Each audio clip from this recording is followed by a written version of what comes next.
Good morning, this is Randy.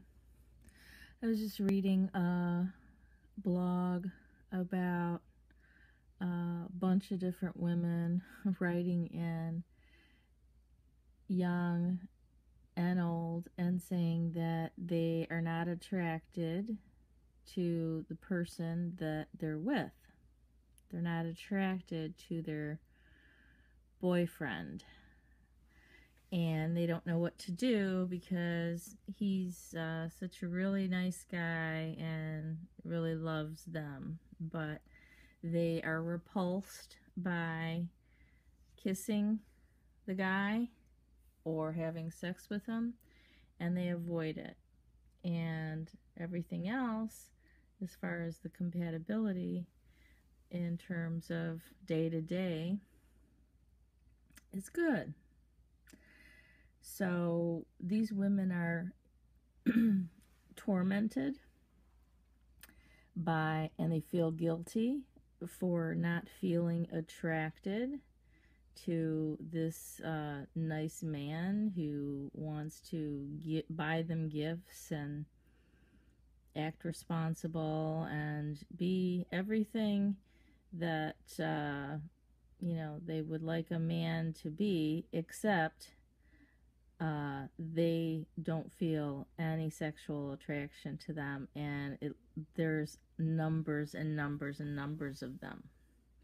Some of them are admitting that they're doing it, in the meantime until they meet somebody else, or they are doing it because maybe they just don't think they're going to meet anybody else, and it's like kind of last resort type of thing, or they're doing it because they want a family and their biological time clock is ticking.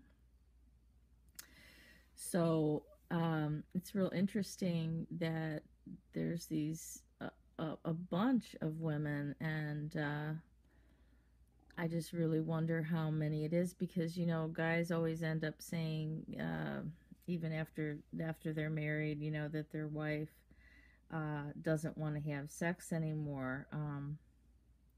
I wonder if that might be part of it, that women are forcing themselves, that in order to have a partner, they're willing to forego being attracted to their partner, and taking this advice that you're going to grow to become attracted to the person, and then they go ahead and even get married.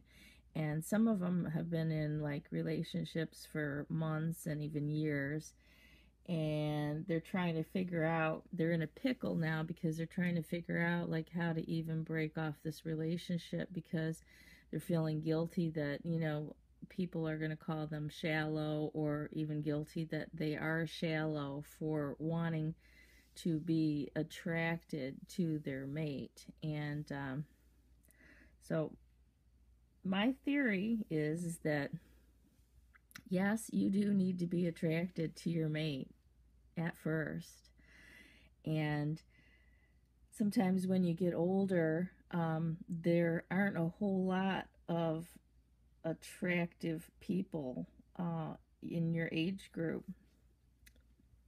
I think that's why people get together with an ex from a long time ago that they knew when they were younger, because when you used to be attracted to someone, maybe when you were in your teens, 20s, or 30s, and now you're in your 50s and 60s, and if you were to just meet them on the street for the first time, you wouldn't turn your head.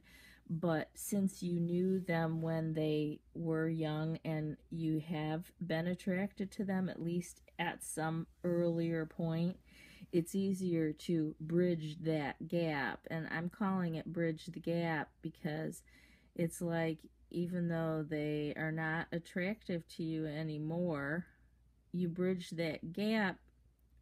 Your mind bridges the gap from, and can hold the time when you were attracted to them. And anyway, that's the case for me. I can bridge a gap very easily.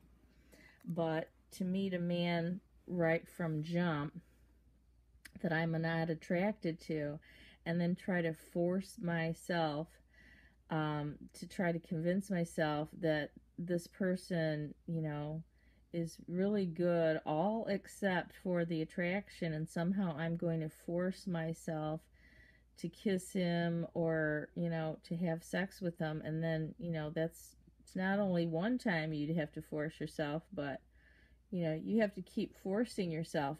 Just crossing your fingers with the hope that someday um, you're actually going to not feel repulsed by it if you do it enough. And I just don't think that I don't think that's going to work. I don't think that is something that women need to do. But I am seeing it now, finally, all over the place. When I was looking for it before online, I got a lot of people giving each other advice that, oh, yeah, you'll grow to, be attracted to him. The attraction's going to grow after, the compatibility and the connection, the emotional connection grows. But that's not what I'm finding. That doesn't seem to really be happening at all, not in most cases. Thank God that I never tried that. Somehow, to me, it's pretty obvious that, like, having a partner, it's going to include sex. I mean, unless there's some agreement that we don't ever have to have sex, we're just going to be like partners. I guess the opposite of F buddies, just basically friends who don't have sex but maybe live together and get married. I don't really think that that's realistic or tolerable for either partner. And if it is, it's only temporary until they find somebody that they really are attracted to and would be willing to and actually want to be sexual with. So I think that men and women should really think about this. And,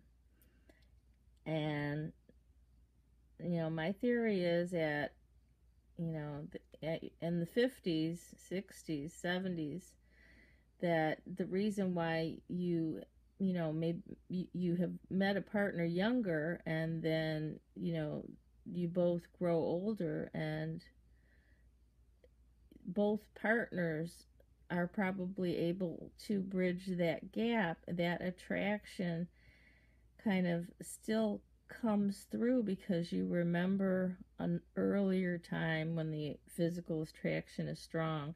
And I think that's why marriage is good and why marriage can work as people get older. You don't have to keep being attracted to the person, but I think you had to have attraction for a while, at least initially, because otherwise there's no gap to bridge and you're just like waiting for something to happen. And if it never happens, I think that's kind of like a miserable position to find yourself in. And I just wanted to talk about it for a minute because, that's my problem, not being able to really be attracted to anyone that's my age.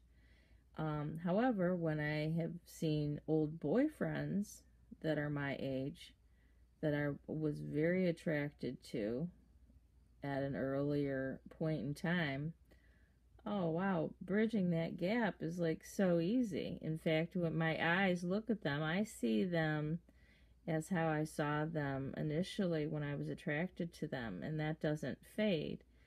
So I guess it's a little bit scary because if there's such a limited number of people that you're attracted to, there just really aren't a whole lot of choices as you get older. And I think that bridging the gap is one of those ways that when you're older, you're able to actually be attracted to somebody your own age. And I don't know, I don't think men are doing that. They're not bridging the gap,